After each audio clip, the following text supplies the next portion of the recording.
Welcome back to another episode of Twisted Metal Companion. I'm Peter, sitting over there to I'm not sure where it is on your guys' screen, but there's Tyler. How you doing, Hello. Tyler? And a man who probably has a necklace with just as much ears as Marlon Brando. I'm not sure. We'll maybe talk about it. I have Billy Slaughter, who plays Kerwin on Twisted Metal. How you doing, sir? Doing great. Thanks for having me. Yeah, well, thank you for being here. You have worked with so many people, Hollywood Titans, and you're right up there as well, obviously. I wish we had, the time to go through it all, but we have a bit of connection aside from MJ, who show runs Twisted Metal, wrote for Cobra Kai. You also worked with Paul Walter Hauser, who was on Cobra Kai. Yes. Oh man, such a fan of Paul. Again, I mean, now if we're tossing names, my goodness, I had the honor, the double honor of working with Paul on Richard Jewell, directed, of course, by Clint Eastwood. So to check that off the bucket list, I'm from New Orleans, born and raised, but so I get to Atlanta for work or just pleasure here and there, and I'm just always in an extra great mood when I go to Atlanta because I like right in Centennial Park, right in the middle of downtown. I got to work with those two gentlemen. Absolutely a career highlight. I'll never forget. And Paul is so generous. Just a character. I mean, we clicked immediately because he's such an actor's actor, but a character actor like myself. Who's just kind of doing it the old-fashioned way, playing one. I don't want to say iconic in the sense that the role on paper. I think part of the beauty is maybe taking projects and roles that aren't as as splashy, and then just absolutely making the most of them, bringing them to life. But maybe actor to actor, or for all the actors listening, a great takeaway from that experience too. I chatting with Paul on the side, and it's like, okay, how did this come to be? How are we here?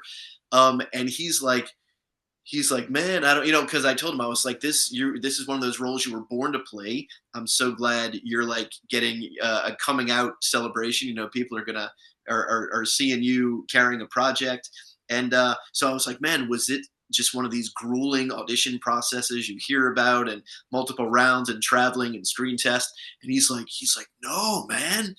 uh he's like, Clint just called me one day, or what. He's like, I got the call, and I'm like, hello, and he's like, it's Clint Eastwood. I wasn't expecting to do Paul and Clint Eastwood. Anyway, so he, like, it's one of those calls. He didn't even think it was real. He thought somebody was like bullshitting him, and Clint had just seen him in enough projects doing great work, and just called him up, and he's like, I want you to star. You are starring in my next film.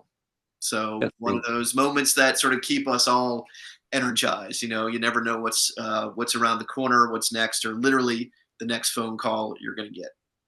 I hadn't planned on bringing this up, but you kind of doing a little bit of Paul almost reminded me of Chris Farley a little bit, and he was recently cast as Chris Farley in an upcoming biopic.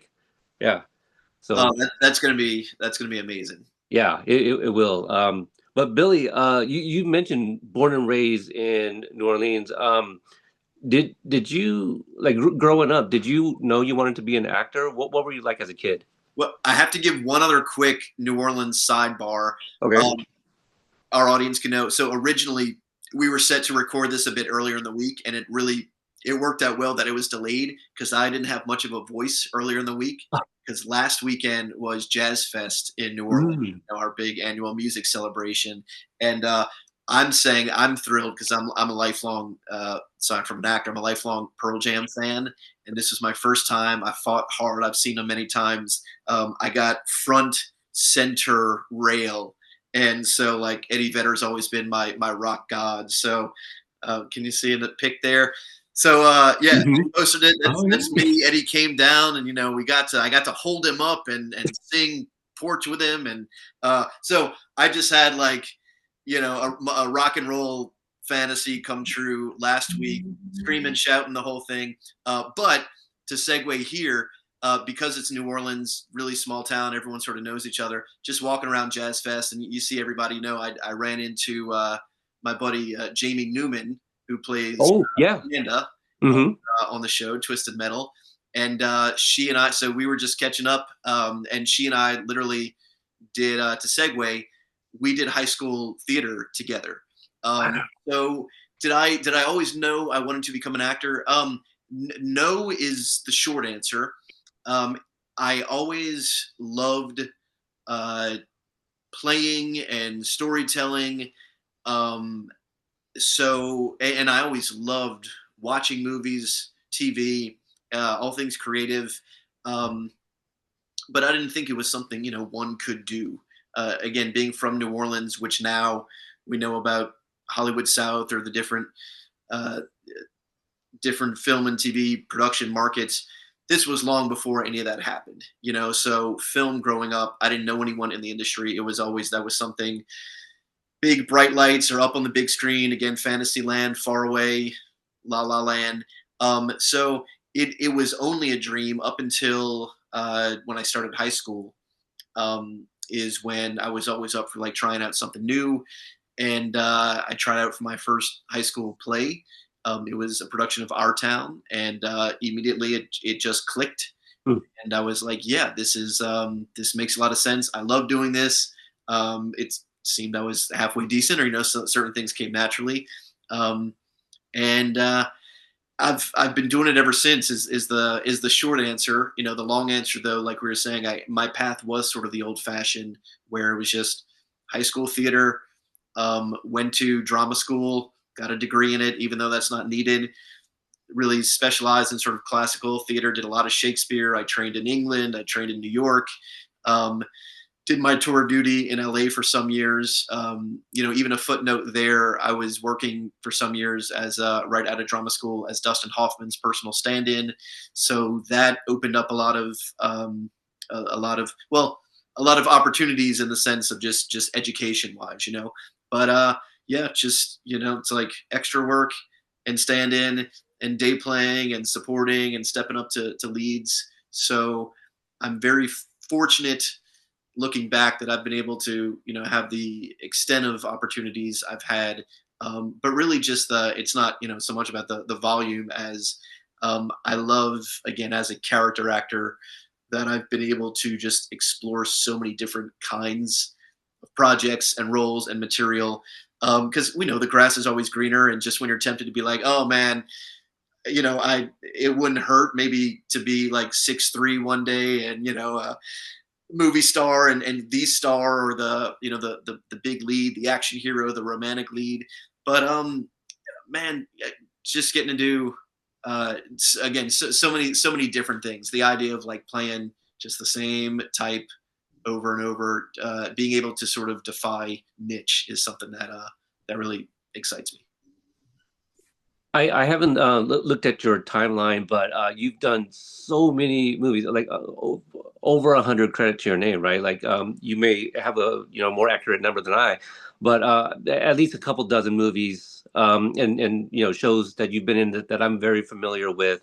Are you still doing theater? Um, I am not. Uh, my background, it was certainly a passion. I more or less in life traded off theater for parenthood. Hmm. As y'all know, it's like there's only so much time in the day. I'm happy to say that I arrived at like film was always my main aspiration. Um, so I was very happy when I was able to have an on-camera career taking off. But I only have one daughter, and it's kind of crazy. Well, so she's in high school right now, and it's just a really life is full circle right now because she's literally in the drama program where I got my start that I just mentioned. So she's literally performing on the same stage where I did my first play and got the bug. They just did the drama club did a reunion show last month, and so it was like it was my first time on stage, got in decades, and like our first time on stage together. So just really really great stuff. But I am looking forward to getting back to stage once. I was saying now she's going to be in college in a couple years, and like it's um, it's kind of mind blowing to think that like I'm a couple years away from an empty nester, but in the grand scheme of life. I recognize that's going to be this massive transitional time where it's just going to free up. I'm a really hands-on girl dad, and again, she's an actor as well, so I help guide her career. But when I'm just going to wake up one day and find myself with like a lot of not just extra free time, but really creative material. And so for all the people that are like, do you want to direct something or write or return to theater? I think as soon as she's back in college, that's when I'll put on the many hats, explore all those endeavors. In the meantime, right now, as we know, just the state of things in the business, we're all just trying to get like back to kind of work proper in just American film and TV production, right? Mhm. But all the more reason, like I know so many friends that have theater backgrounds, and with with fewer productions being made, film and TV, they're flocking back to doing theater, and at least that's a happy ending there, because most of them are saying just how much it took an excuse, a larger scale excuse, to get to something that does take so much of your creative, I mean, just of your time, creative otherwise, your time, your creative energy, your passion, your waking hours. So I don't like to do anything if I can't feel like I can go all in and really commit to it. But so my friends who are now, I am hearing and seeing firsthand how satisfying they are in sort of getting back to theater roots. So I know I'll do that. Yeah, I'll do that one day soon. And then you look at just your age and the different roles you might want to like. And sadly, going back to my Shakespeare roots, I've probably expired on Hamlet. So many of the young ones, like I played Romeo so many times, or Mercutio, and the Pucks multiple. Um, Macbeth would be like a good one. Like as I'm aging into where you can play some characters with some degree of authority, gravitas. Yeah. Do you what was it about theater? Because it's so different, right, from film and TV. Just because you don't get a chance to do another take. It's in front of an audience, And do you like the I guess, lack of a better word, pressure of that? Um, it's a good question in the sense that I don't like it in the lead up, because just me personally, I'm the one where I guess I tend to be a planner. So, like I said, the anticipation is where more of the stress is. It's like, oh, how's this going to go? And will everything go right? Thankfully, though, once you're in the moment, you know, that's I tend to I guess go into my zone there where um I rise to the occasion. So it's like a lot of the nerves and the anxiety is on the front end, and then and then things work out. But even then, I think I do like they are different, pros and cons. I appreciate the luxury of multiple takes, um, and again, you see that more in film versus TV. I enjoy the process, and like even TV is so result oriented. It's like make the page, make the commercial break. You're just kind of lobbing softballs to the series regulars, move it along, and let's make our day. Um, so like I said, I like kind of exploring some and with multiple takes, not for the sake of like, okay, we screwed that one up or this didn't work, but just trying something different, seeing leaving everyone open to, like, as much as we can plan for things, leaving everyone open to discovery. And I'll say, in working my years working with Hoffman, that was one of my biggest takeaways is um, like my very first project.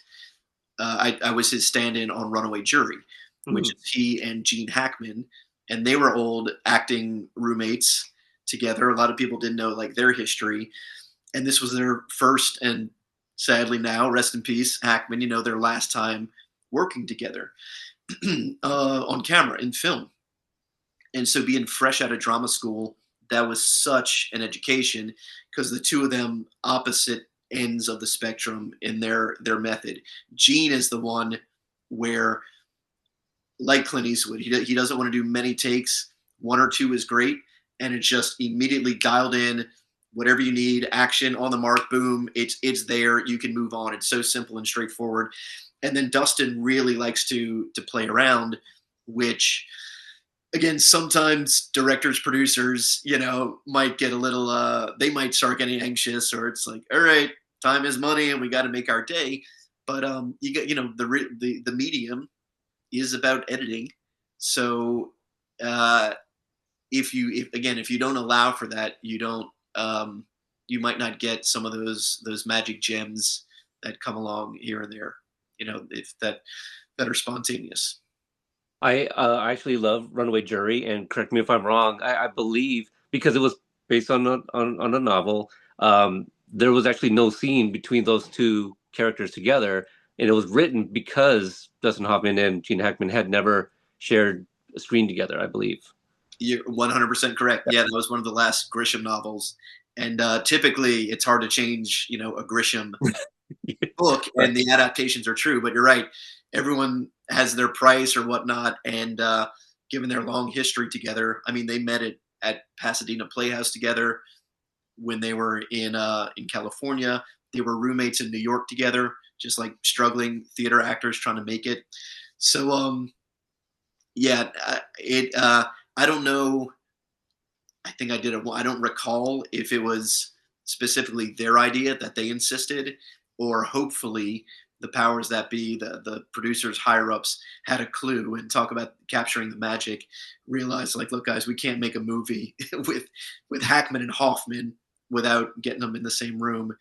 Um, and of course, it ended up being. It's been a long time since we shot that, and I've seen it, but it was they're opposing attorneys, so it was in a men's restroom kind of run in sidebar.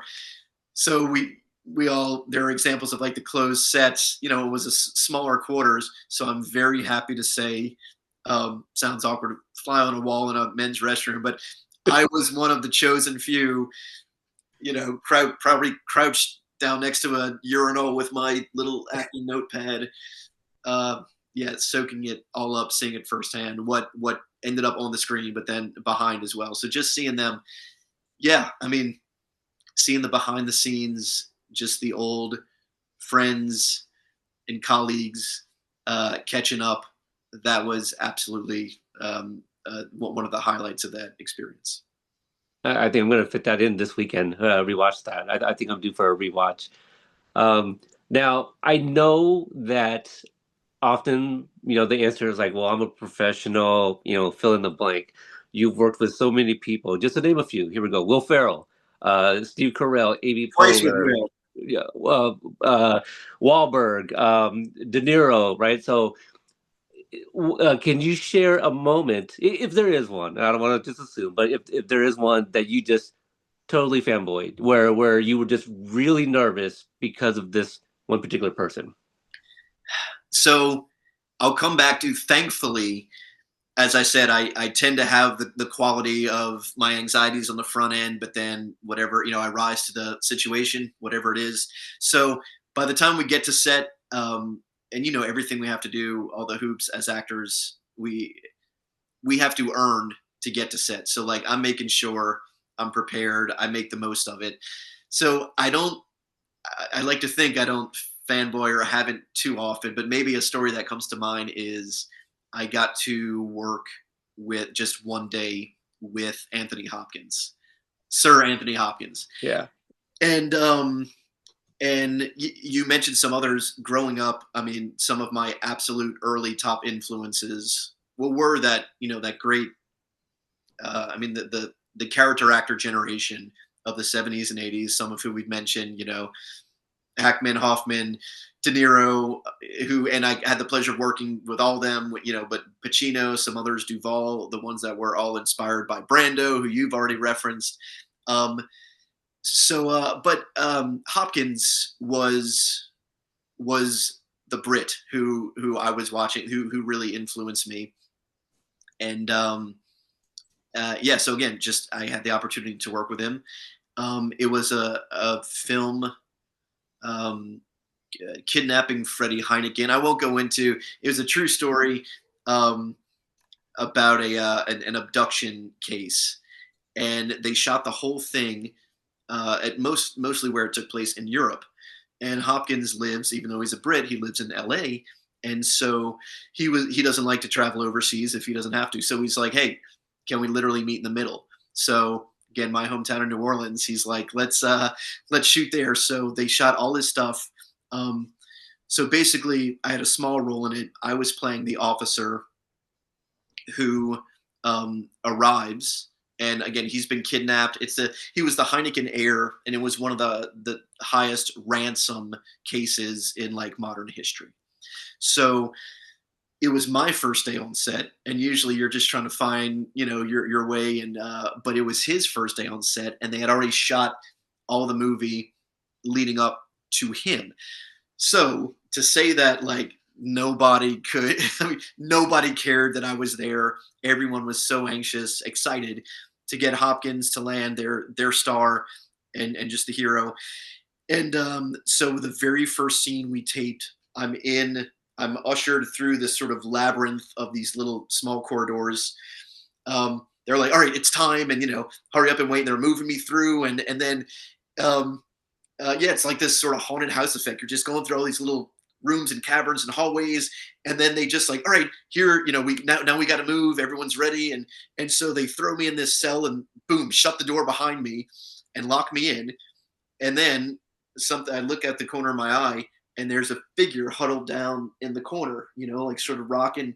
So it's Hopkins. He's literally shackled to the wall. His hair, his hair's all grown out. Like, it was this really intense performance, and it was the one where, as I said, I'm the first to discover him, but he thinks it's this, heavy lifting dramatically. He um he doesn't know, he's been starved and holed up. He doesn't know if he's gonna see the sunlight again, live, die, see friends and family. So he's getting into his zone. It's really intense. And so I'm just trying to stand to the side. I mean, I want to talk to this guy so badly. I've been a fan just for decades. So I'm just like, I'm giving him a space. We can talk over lunch. Let's focus on the work. So I'm standing quietly, and then I see the figure start to shift, and then he looks up like this, past the hair, and I'm like, oh no, is he looking at? I feel like he's looking at me. I feel he's bearing into me, and then I just hear his voice. His mouth opens, and he goes, "You're Billy Slaughter," and I'm like, "What?" Like, you're Anthony Hopkins. So that was my like hello Clarice moment, where he was waiting for me. Like, I'm giving. It was this mutual beautiful mutual respect where I'm giving him the distance as an actor. I don't want to. I'm trying not to fanboy, and here he's like, I've watched your stuff. Again, a nod. It's not about me. A nod to him. That level of professionalism. That, like, here's one of the greatest guys to ever play the game, and he researches who he's working with, and what they've done, and maybe and who's bringing what to the table. So he was sitting there waiting for me, and so he introduced himself, and we chatted, and then the scene took place. Then we got to chat more over lunch. But so that's yeah, my one day with Hopkins is another one I'll never forget for sure. Pretty amazing. That's Yeah. pretty amazing. I can't say I've had anything close to that. I met MJ once in person. That's pretty close. Oh, you get Well, they'll come. thank you for sharing that, and at some point would love to reconnect and hear more of of your work. But Twisted Metal, this came around the time when we're trying to get shows back up, Hollywood back up, and all of that. How did you come across that? So I think Twisted Metal for me was the traditional path. Like, I wasn't part of them putting the project together. I just I was aware it was happening. I was excited about that. So just got the audition. I wasn't sure, where I would fit into that world. Um, I didn't want to get my hopes up because I've had I hate to complain again because we are talking about I've been fortunate with the volume of work who I've worked with, but I felt like a lot of times luck hasn't gone my way and that certain projects of mine that I feel like are just extra cool or I'm extra passionate or I'm a fan of, um where you're just trying to find where you're going to live in this world. And I'll give like a couple examples. Well, I auditioned for multiple roles in the Magnificent Seven remake, right? And so I'm like, man, I'm gonna get to actually do a western. Not many people do that. And what sort of like badass gunslinger or outlaw? And so it's like, oh, the good because I read for a bunch. So it's like, oh, so the good news is they want you to be a part of it. Yes, and you are the pacifist school teacher. It's just like okay. And then being from New Orleans, they were starting up. AMC was starting up the Anne Rice World, Interview with the Vampire, Mayfair Witches. So same thing. I'm like, all right, hometown. Um, I'm gonna be some warlock or vampire, some epic supernatural. And they're like, they want you to be a part. Yes, you're the first character we meet. Yes, you are the present day uptown doctor who does the house calls. So it's like so I was, a little jaded by those experiences. So when Twisted Metal came around, I'm like, all right, yeah, yeah, I'm gonna be like the one straight character in this whole insane world that's just, license and registration, next, move along. Um, and then I think so it's like, okay, he's a fast food manager. It's like, all right, a little bland, right? And then but he carries a big butcher knife and yeah and at his place it's like and if someone crosses him he just takes their ear and he collects it and so I got more and more excited and then I found out that Anthony Mackie was our lead, again another New Orleans homeboy native. So that was great to see him finally getting to helm a TV series. Found out most of my stuff was with Stephanie Beatrice, and this was the time when, again, being a girl dad, when like Encanto Yes. was the big hit, and I didn't even realize. Thankfully, talk about not fanning. Like I didn't realize until after. I think I was on set. So halfway through our day when somebody pulled me to the side, and they're like, that's Mirabelle from Encanto. Like, so basically the songs that my daughter had been belting for the past month that we like was in our head. I was like, oh yeah, that's so that was kind of a cool connection. But everyone was super cool. Um, and yeah, it was again an exciting character, something that was memorable. Another just sort of throwback. One of the other actors in the scene, Lara Grice, who plays was Mariah. She was one of the OC hoity-toity that like I was initially serving, and she was wearing her servants' body parts as they do as we do in the OC. Um, I'm sure that's not a plug. The OC ones, right? But she and I, that's another. Just like I was doing high school theater with Jamie. Lara and I go back to like college theater days. We were doing a lot of part of the same Shakespeare Fest, and so yeah, really cool to meet the new folks on that. But then there were so many other older friends and acquaintances, including one other nice little footnote. Um, Creek Wilson Okay. was a buddy who plays Mr. Slam. So like I had been the past couple years, well, since the show came out, I've been doing more. I started doing more con appearances and whatnot, and so it was really cool because I've been connecting with Twisted Metal fans. Like I got Oh, nice. my T-shirt and all, and so I was at one con and Slam was there. Sorry. Oh yeah. So I'm at one con and they put Creek right next to me, right? Nice. And so Creek, we're setting up, and then it's the usual merch, and it's like we got our posters and pictures and stuff, and then he puts out this big bowl of watermelons, and I'm like, what? So he's like, yeah, people love Slam, and I'm sure as your fans know, he slams watermelons with his ample genitals, and Yep. it's a pastime, it's a thing. So he's like, I sign watermelons for the fans. They go crazy. They bring them to me. So he's like, I'm like, that's fantastic, of course.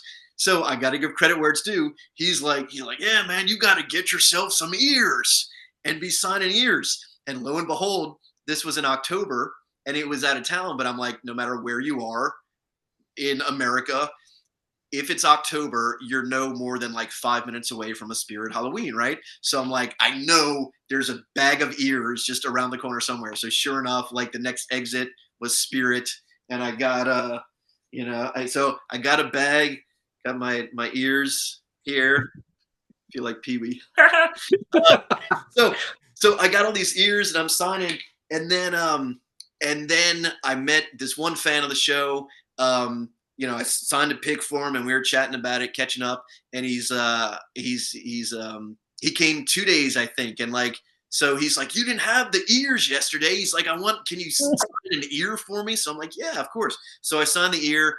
He was thrilled, and then again, give him props. He's like, well, this is super cool. Where's your ear necklace? You got to get an ear necklace. That's Kerwin. That's your thing. So I was like, yeah, you're right. Maybe on the next one. So the very next con that I did, this was like months later. I'm at the table, I'm chatting, and he comes up. He's like, dude, like, what's up? I was trying to remember him. Months had passed. I met a lot of folks, and he's like, look what I got.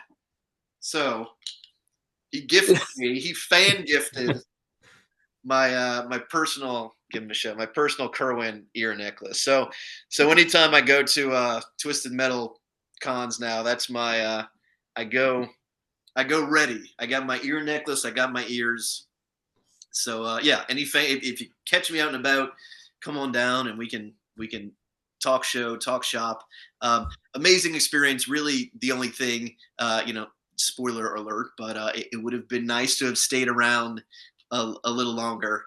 But you live by the butcher knife, you die by the butcher knife. I think Kerwin's a great character, and you're right. I was it would have been nice to see a little bit more about him. Yeah, the OC Beach something. What was that town called? I think they updated the name of the OC as well. There Yeah, was a I think that was yeah, Beach, and what we were Astral Burger, obviously. right. A character who wasn't in the game franchise. So again, that's sort of bittersweet too. Like it would have been very cool. It's cool anytime you get to be you're part of a franchise and you get to do something that has a legacy or is existing. You get to play a character that already has not just a built-in fan base, but as you know, like you can go back, you can research, you can delve into the character a bit more. But with having a character not in the game, something that's brand new to a franchise, that's also a nice fresh mantle of responsibility that you just get to sort of start with a clean slate and make it your own. And I know that so you had like kind of three different sequences because it's a flashback. Did you create a backstory for Kerwin, how he ended up in that role, and why are we wearing? I mean, I guess it's that area that's why everyone's kind of wearing like different body limbs and whatnot. But did you come up with a backstory for Kerwin yourself? I didn't have go too extensive with backstory because, well, it was we were already in a flashback, which was kind of cool. It's one of there were already so many levels where genre wise, of course, we're in the post apocalyptic future. Um, and then my character existed in the flashback, obviously part of like Quiet and Loud's origin story. Um, and so I mean, I guess like most folks, I mean, I didn't do anything too specific, rather than just thinking of what everyone in that world, in the Twisted Metal world, was having to go through to sort of endure the characters to get them to where they were, or just to get society to the place that it was. I mean, it's a good question for me as an actor, though. I know, like, I approach each project differently, and sometimes research or imaginary work, creative work might be might be more important, but I also don't want to. I'm leery sometimes, as I was mentioning, if they're like if I'm doing period work, if it's based on a true story or something, I do like going much further to really learn this character, the world, to bring the authenticity and the accuracy. But but if it's not sort of scripted, I'm like as I said, I'm always I'm leery with going too deep down a creative tunnel to where it becomes a little self-serving, or anything that becomes a distraction or detraction to kind of where we are in the moment. So I will say I was gifted with having new awesome actors I was working with, and then being with old friends of mine that I had been acting with for so long. So there was already a certain degree of familiarity and comfort built in. Um, and then really trying to, I guess with Kerwin, you're trying to find that balance, or like most actors in Twisted Metal, it's definitely sort of larger than life. So you're just trying to find that sweet spot of doing something that's fun, like not taking it too seriously. It's fun, it's outrageous, but then also letting it be grounded as well. Mhm. Uh, Tyler, oh, I was gonna say I viewed her Kerwin more as just, so a lot of my work was more present tense, really just playing the host. Like I think he really enjoyed, for all the insanity that was going on in the world around them. I think he enjoyed being, sort of the king of his castle, and just whoever came in, that was his domain. Um, yeah, and he was it was a three-ring circus, and he was the ringleader for all things Astro Burger. yeah, he's really a big cheerleader for that company. Yeah, yeah, Um, and I think positive and negative too. Like where if you were, I think he's one of those characters that are always fun, where he can be your absolute best friend, or he can be your worst enemy, and he's going to let you decide. You know, he'll give you the benefit of the doubt. So he'll start with just being a completely gracious host, and he wants everyone to be having a great time and being their best and living their best. But again, if they're not, or if you're going to cross him, if you're going to give him an excuse, there's not going to be too much middle ground. And as an actor, it's always fun to play those absolute bipolar characters. Billy, let's talk about Astro Burger. The Can you talk about like kind of so I don't know the process and the times you guys were recording. It was a really unique situation, masked up and testing and all of these things. So did you guys have like any sort of like read through prior to actually being on set to film that those scenes? I'm thinking back, I don't think there was a table read. Um, and like we talked about before, just pros and cons. Some people like that built-in comfort zone, but I think it really lent itself here, for that level of spontaneity and discovery that we were talking about. Because I mean, it's one thing if characters have existing relationships, but considering we were all supposed to be not only meeting each other for the first time, but sort of literally thrown into this situation. My interaction with Quiet and Loud, it's like I'm not expecting them to be. Some of the conflict comes from I am discovering them being where I'm not expecting them, or doing something they shouldn't be doing. Um, so yeah, I think that it worked out better that we were allowed to just find most things on the day. I talked about working with Stephanie and her being just a pleasure and being cool, even though she was blowing up at the time. Our I had yeah, I had met, just being from New Orleans, talk about knowing Mackie somewhat previously, even though that was really bittersweet that I got to be on a show with him. And it's one of those things people think like, all right, you're in a movie or a TV show with somebody, y'all are old friends, or like you're saying, you're hanging out, you're spending all this time together, and the lay person doesn't realize you could shoot, you could be in the same episode of something, and you could shoot months apart, completely different locations or countries. Like you never see this person. So even though I was in the same episode with Mackie, I was in the flashback. Um, I've not talked at all about working with Richard Cabral, which was super cool. Who played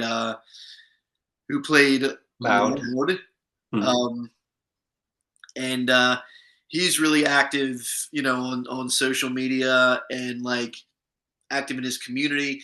My point, so he's really outspoken. He's like a converted. He's a happy ending. Like he, came up hard and fast and was, running gang life for a while. So that again lent itself because he told me up front, like we clicked, we were cool. But unlike when you're working with other actor prima donnas, that want to give you like here's the laundry list of what we can do and we can't do or what we're going to discuss. He's like, look, man, we don't like each other in this, and you're having your way with me, and you're like higher on the food chain. So he's like, bro, like don't hold back. You just grab me, throw me around, do whatever you got to do. Like let's scrap, let's get into it. So having again the whole environment and even from the top from Maggie Carey, our awesome director of the episode, it was really just a very permissive space. Nobody was really putting up too many roadblocks, no pun intended. And it's just like here's the situation, like kind of have fun, go for it. Um, I'll give a shout out to the casting directors too, because knowing so many actors on the show, I think they really made an effort to, not just cast characters that had, or not just cast actors rather, that maybe had like a unique look for this world, but they cast people that really, if I want to say, like ballsy actors, like people that want to go for it, that aren't afraid to try stuff out or to go there. And I think that's why the show works on a lot of levels. Is for the many things that are taking themselves way too seriously now. I think it was true to its fan base, and it's just about having fun and even being a part of it. When I got to sit down and watch the whole show, beginning to end, it's such an entertaining ride. So it's great to just be a piece of that. And because when you get the script, you get to see, or you get to kind of read what happens, like in those sequences without you, right? So you get to kind of have an idea what happens in all of episode six, drive through. Correct. Yeah. Thankfully, this show, again, I mentioned the others that take themselves way too seriously, where you might be an actor on the project and you only see your scene, and it really handcuffs you for being able to operate. So Twisted Metal was super cool. From our creator MJ, like people were really accessible, and we got to see scripts. We got to know what was going on in this because I think especially a project like this where you're literally trying to create a whole new world. You want to kind of have everybody, more or less on the same page. We're all living under the same circumstances, or interacting with the same group. So yeah, that transparency was super great on this. Tyler, did you have something just a bit ago? Oh, yes, I realized my mic was muted. I was just going to point out the kind of the freedom, to be kind of weird and creative with the show, not feeling shackled. You mentioned. Um, I think you feel that in the like video game adaptations are notoriously done poorly because they do feel shackled. Like, oh, you kind of have to uh, you can't get too weird because you're trying to make a movie that you want a lot of people to see. Watching Twisted Metal, you can really feel that like, oh, this they know it's a game. They know who their audience is that kind of like coming from, and we don't want that. We don't want to feel like we have to fit into a box. Yeah, And it I'm comes really proud to across. say I think we made this for gamers. We didn't make it to appease critics. television critics and Ivory Yeah. Tower.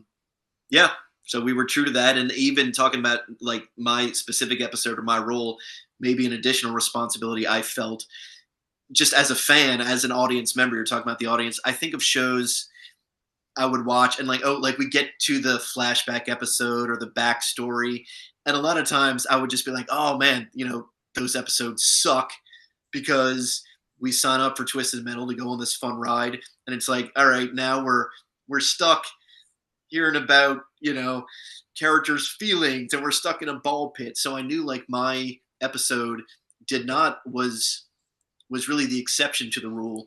It did not have a lot of the car action and chases and crap blowing up. So yeah, I realized like I had to provide a lot of the action and the antithesis, the conflict in my particular episode. So again, that was even extra fun just to be. It's great playing characters. I guess one of my goals with Kerwin, he's one of those guys. Hopefully, you love to hate. You played him perfectly. Like I said, I could have used a little bit more, but yeah, we get to see kind of it's a really heartbreaking episode too, just because we get a little bit more of that brother sister dynamic, and we kind of open up that episode with them in the orchards or whatever, and they have this plan to go live like a really nice life, and then we see where they end up, and like you end up cutting out the ear later, and yeah, it goes south, and you really feel bad for them, and just to be any character in that sequence, you kind of love to hate them, even from Giselle, like that customer. But yeah, just Yeah. I campaigned hard. Of course, most actors, like, you're excited about being part of a project, and then, like you said, you get the script and you're reading and you're into it, and then one of the last things you want to see is, or the last thing is, like, you're killed off, right? And then, man, I'm trying to remember, because I watched the series like right when it came out. Who the guys with the masks and the hearse, the ones that rolled up right after I got executed. uh, I kept pitching to MJ. I was like, look, like best of both worlds, right? She can get her revenge. We can see the great throat slit, but like it's the end of the episode. That's cut to black. Move along. I'm like, these guys show up. My point is, I was like, Kerwin's a great character. Hopefully, I'll put the bug out there. The fans can speak to like show up, pop up in season 3. Just when you thought, oh wait, I remember I watched this guy get his throat slit. But the fact that other guys roll up right after that could be the thing where they find me in an inch of my life and rehabilitate, and then Kerwin can become like the Darth Vader of the Twisted Metal world. Sort of, he's got this, post-apocalyptic, some sort of throat slit breathing apparatus, changes his voice, or like tracheotomy guy who's just out on a quest for now his own revenge on Quiet and Loud, who ironically, right, if it's like Quiet and Loud took his voice, but they couldn't put me down. So I might send an inspired email. That's what I would love to see happen. Season 3, Kerwin's Revenge. There you go. I want to see the thing where like you were mentioning like his voice. What if it's like for those that watched which Terminator was it? Was it Terminator 3 where we find out like where they got the T-800's voice from? It was like some sort of like Sergeant Candy or whatever it was, or no. No, Sergeant Candy had like a southern voice, right? It's Arnold Schwarzenegger, yeah, with a different voice. Yeah, right. Maybe something like that, where like Kerwin has like a voice that you just least expect. Like, well, yeah, but again, we're in a world where kind of anything goes. So yeah, if we can believe, and look, I'm not talking like some Jon Snow bullshit. Like he's not going to be resurrected in some seance, but literally, my buddies rolled up, found me within an inch of my life. Yeah. I think there's room for Kerwin to be some rehabilitation. There's put plenty back together again, and 2.0, half bionic. Yeah, Yeah, I mean, there's plenty of throats inside the restaurant. Cut some of that off, slap it with ketchup, and Well, exactly. My dude like collected body parts as a hobby. They're also yeah, it's like a little, a little of this here, a little of that there. Yeah, he could be his own little Frankenstein's monster in yeah, the Twisted Metal verse. that would be awesome. Fans would love that. And Yeah. then talk about projecting. What I would really love to see is, um, so we had just the show itself brought a classic video game franchise to life, and we talked about Kerwin and others, like where we were true to the source material, but then like some new characters, some new storylines. I would love to see, as we're all anticipating season two, it take on a whole new audience, a new generation, and hopefully maybe there's enough success to launch a brand new Twisted Metal game franchise that's now based on the show. With so then I mean talk about checking boxes, like that would be a bucket list dream if Kerwin could be a video game character Yeah. in Twisted Metal 2.0, the series game. So Yeah. what would so all the there's the drivers and then the car. What would Kerwin's car Well, of be course, I called? mean I'm Astral Burger, so maybe some sort of fast food quick delivery that's outfitted, like a little rocket ship or something. I could see. Yeah. It's His DoorDash vehicle. exactly, you know, some nitro Um, boosters, some rocket fins. so many possibilities, but you guys mentioned the gamers, like the gamers on social media. A lot of them are very very vocal. Like they've been waiting so long for a game. So hopefully, maybe with the part two or season two comes out and it's great, and maybe Sony, PlayStation, or whatever will be like, all right, okay, there's no way they don't know that the fans been wanting like a new installment. So. Yeah. Oh yeah, I Well, mean even before the show, yeah, like and Yeah. this only helps, push it up. as much as social media has hurt certain aspects of the entertainment industry, I think now it's given a platform where maybe the fans' voices collectively can be heard more. So yeah, to those listening, like I would just promote something like that. Start your own. If you want to see something, you now have a little more power to affect that change. It's like put it out there, start platforms. It's like yeah, let's get back. We want a third season. We want more Kerwin. We want another round of the games. Put it out there. So back to Kerwin and Astroburger. You got fitted Liz Vastola, right? The costume designer. Yes. She was there, and the ears that you wore, that was also made by Stephanie, right? In the oh, God, I forget her exact title, but the special effects and makeup. She's the one who also did like Mr. Slam's uh, Yes. Yeah. members. Yeah. Yeah. The ears were fun. I remember because of course it was delicate, so people were like, okay, we have we like there was a lot of anticipation with people were waiting for it to come out and seeing it what it looked like. Again, we'd all read it in the script, and they were just especially oily and juicy. And so the fact that we like being from southern Louisiana, like a bunch of people were saying they look like oysters. So you had all these friendly nice southern Louisiana folks that are just walking by at a glance. They're like, oh, like you're the restaurant manager, you got oysters and all. And then they do a double take. They're like, whoa, oh god, that's human ears. So yeah, the ears were fun. And then it caught up to me in the ear taking sequence, because like I said, they made them nice and extra fleshy. Well, so now there was a lot of discussion behind the scenes on like, okay, the level of uh the level of how graphic the violence was going to be. What are we going to see versus what we're going to imply. And so they made a nice prosthetic for me to really carve off of Richard. But the great debate, like how much blood is it? Blood spraying on me? I already got the spit in the face. Like, is it spraying? Is it gooping? So we kept adding more blood to my hands for it to be more visceral. But now having bloody hands that are based in, I'm sure there's like kerosene, or like just like oil and syrup and soap, and now I have squishy ears. And I literally had, so you talk about like earning, probably the hardest work I had to do as an actor was to try to get it all in the takes, like in close up, to perfectly thread the ears.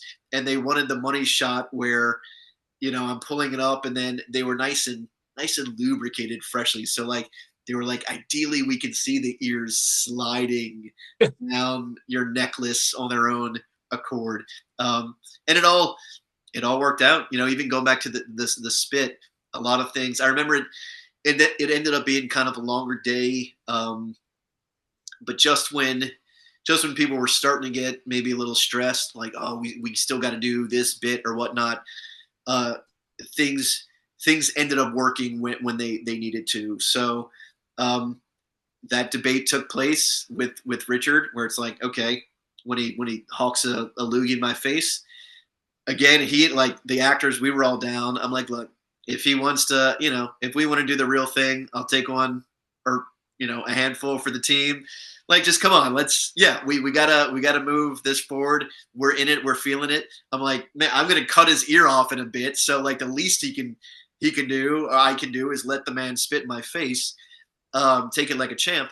So they're like, no, because they're like, we thank you, but again, a great special effects team on that. So they're like, our guys have been rigging for hours the pneumatic, the air gun device, and trying to perfect the perfect viscosity of saliva. So they just wanted to air shoot it out of a tube. So there was a tube like right behind Richard, movie magic. So we see him work up a good one, and then we cut to me, but they were like, we ultimately don't know exactly what's going to happen here, right? So they're like, we'll record the rehearsal, we'll see. So there wasn't any prep for that. So it's just like, okay, I got to be in the moment and see what comes. And then the first one shot hard and fast, and maybe the angle was a little off, just slightly. So it was, talk about like a visceral experience. I just saw people talk about like slow motion when your life is flashing before your eyes. All of a sudden, I just saw this wad like coming for me, and then it just grazed over my head. It arced. I felt like the Jungle Cruise moment where I'm behind the waterfall looking at the world for a second. Anyway, so they were like, all right, we tweaked a few things, and then we went for a second take, and we're in the character, and you got to try not to anticipate, like you're just about to get whacked in the face. And sure enough, boom, it nailed. And they're like, cut. And there was it was sort of like the stereophonic thing, where I heard one of two sounds all around me.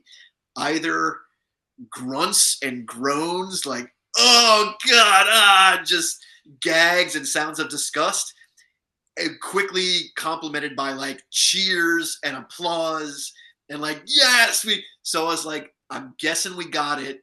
We did our job, because people are equally like falling out gagging and clapping and cheering. So they were like, yes, it was great, because the wad hit right in the middle, and then it exploded. And then it's the happy accident we talked about, finding in the moments where like some got into my mouth, so I had to spit his spit back at him. Just a moment of twisted metal beauty. You guys were kind of the original Hawk Tuah, Yeah, we did it first. Spitting's, it's making its way to cinema for anybody that just watched Sinners. There's a little scene in there as well. You guys started it. I mean, I've done the real thing in other in other films, so I don't know. Maybe part of me was, I don't know if I was thrilled or disappointed when they were like, no, we're gonna, because I feel like it was other like indie films where I've gotten spit in the face more than once.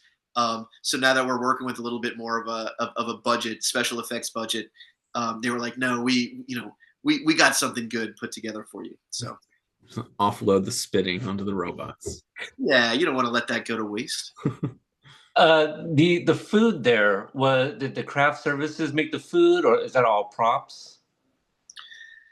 I think no. I think there was it was a combination there. Yeah, there was edible food. We shot at, I feel like Astral Burger. I hope I'm not breaking some licensing and people are going to come kill me or sue me. I think it was like an old Burger King that had gone by the wayside. Um, so it was already, outfitted as a fast food restaurant. So it wasn't a set. We were shooting on location, not on stage. But of course, because it was long defunct, nothing was they were cooking all the food. I think at the crafty truck out back and then bringing it in.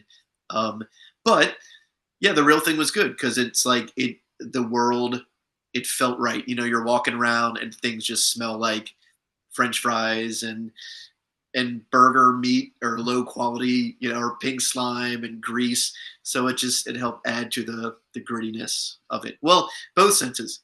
When things were great in true Kerwin form, like when things were great in the world, it felt really charming, just to have all these people around a full restaurant, people enjoying food with their friends and neighbors in their community. And then, of course, once it got twisted, it helped that too.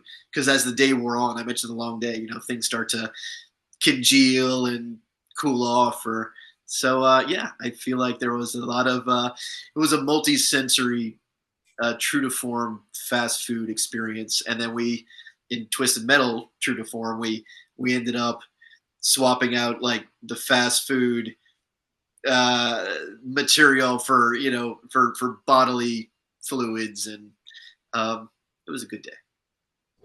I have one last question, and Tyler, if you have anything else to ask here as we get ready to wrap up. Billy, the necklace, did any of the ears have an earring? I did because we don't. I don't know if we get like a real good look at it, but I'm kind of curious the level of detail that went into the ears. I don't think I'm pretty sure none were adorned, Hmm. um, but there was a good variety. It definitely wasn't just like I think everyone was freshly hand cut, hand sculpted. I don't think it wasn't some sort of print process, churn them out. So each one had sort of its own unique shape, and maybe some were bigger, smaller, some maybe had a little more flesh attached. Some might have been a clean cut. Um, could have come from man, woman, all different types and backgrounds. So I guess I appreciated that level of detail. There was a good variety, um, as would be if the guy just sort of goes through his day to day business collecting ears. You never know where the next ear is coming from. No, yeah, I'm good. I think we're Okay, all right, Billy. We'll cut it there. If you have anything else to add. I got one more thing to add back. You were talking about sort of nostalgic moments, fanning out.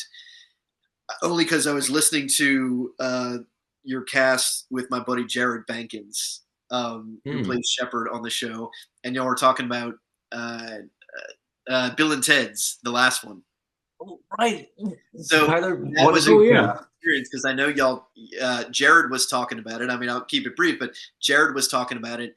How he found himself doing so many things, and I had the opposite experience where like this, I loved Bill and Ted's as a little kid. I was a child of the '80s, and like still to this day, I think a lot of maybe my first love of history came from that franchise.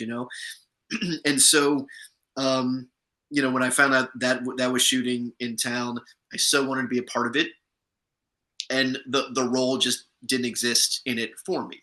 So I was like, damn. And then I got a call from Jared mentioned our mutual buddy, the casting director. He's like, this sounds kind of weird. Follow me along if you can. He's like, we need someone to play Bill and Ted as in the future, with them playing their past selves that they're meeting for the first time and interacting with. So, so long story short, I mean, I hadn't done anything. We talked about the theater days. Like, I hadn't done anything behind the camera in decades. But I was like, all right, this is special enough. So they brought in me and Jared to be, as I said. So you see us, we're just behind the backs in one scene, but we were fully the same hair, makeup, wardrobe. They decked us out, so we got to play. We got like our childhood fantasies came through. We got to play Bill and Ted for and with and in front of Bill and Ted. So that was one where like Keanu is I'm such a fan of his, and it would have been cool to have had the day with him where it's just like, all right, talking life with Keanu, talking work, but talk about fanning. Keanu and Alex, they were so tripped out in the scene by like seeing younger versions of them playing Bill and Ted with them. Like they couldn't wrap their heads around that very meta experience. So yeah, so that was a really unique one for like it was cool for us, but it was tripping them out. So it was just fun for all. I think you were born to play that. I mean, Bill S. Preston Esquire. That's Billy Slaughter Preston, right? Esquire, and I come Yeah, from a long line of attorneys, you yeah. know. So, yeah, there we go. Yes. I love those movies, and like Inside Baseball, we were talking a little bit about Cobra Kai off camera, and there's a little bit of a nod to the Eagle Fang van. That's kind of like the Wild Stallions van. Yes. Yeah. Yeah. So I remember that. And that reminds me, mentioned Jared. I asked him about working with Paul Schrader on was Master Gardener. You worked with him on Card Counter. On Card Counter, that was another unique thing where so he needed the Oscar Isaac was the lead, our hero in Card Counter, and he needed the villain. So the rival poker player, it was this character, Mr. USA, who in the script was Ukrainian. It's like, I know now, it's like, this was one of the last movies where it was like the Ukrainian villain, right? I mean, now we're so on their side, of course. But I had auditioned. So I had auditioned. I was up to play for Mr. USA and was really excited. I'm a longtime fan of Oscar, so I was like, yeah, real toe to toe, poker rivals. Some good gritty stuff there with Schrader, of course. So I killed the audition. I get a call back, and it just came down. It was me and two other actors, and they were both longtime buddies of mine. And he had and then so the character, there's Mr. USA, and then he has his two like little cronies that are with him all the time. And so Paul, rather than like the traditional audition experience of the revolving door, here's your turn and you come in, he just brought us all in, and he was just working with us, and we were literally taking turns, like who was crony number one, crony number two, who was Mr. USA, playing around. And then he's like, here's the thing, he's like, you guys are all doing such great stuff, you're making it hard on me. He goes, are any of you the real thing? He's like, because we're all doing Eastern European accents, talking like this, and Slavic talk, huh? And so me and my buddy Shane were like, yeah, yes, sir. Like, you caught us. We're doing accents. I'm not gonna lie my way through. And then my other buddy Alex, who's a Moldovan, he's like, no, this is me. This is what this is how I talk. So then, of course, Schrader, he's like, guys, thank you so much. I just got to go with the authentic. He's like, if you don't want to, if we have to part ways, no love lost. I don't want anyone to be upset you weren't Mr. USA, but he's like, if you want to stick around and be his right hand man, I would love to have you. And as I said, we were all old friends, so we were just like, absolutely, whichever one of us was going to be anointed, we were all in to just support the others. So that ended up being a really fun shoot, even though, as you know, we were like one of the very last films in production when COVID shut down the industry. And Paul was really, he was really outspoken. He was not happy about that. Yeah.